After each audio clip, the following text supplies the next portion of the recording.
সে আমাকে ভিডিও কলে রাখতো এবং আমি দেখতে পারতাম যে তার বিছানায় ৫-৬টা মেয়েকে নিয়ে এসে শুয়ে আছে। এটা ২০২৫-এর ঘটনা। আমি যতটুকু মনে করি যে সে বিকৃত যৌনাচারে লিপ্ত, আমি শুধু মনে করি না, আমি চাক্ষুষ প্রমাণ সহ আমি উইটনেস হয়েছি যে সে বিকৃত যৌনাচারে লিপ্ত এবং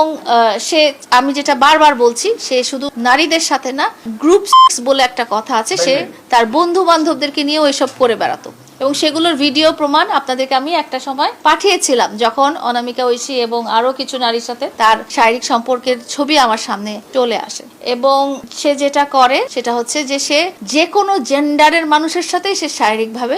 সম্পর্ক করে, যে কোনো জেন্ডার, সেটা পুরুষ হোক, সেটা থার্ড জেন্ডার হোক, সেটা ট্রান্স হোক, তার কাছে সেগুলো কোনো ব্যাপারই না। সে বিকৃত যৌনাচারে লিপ্ত এবং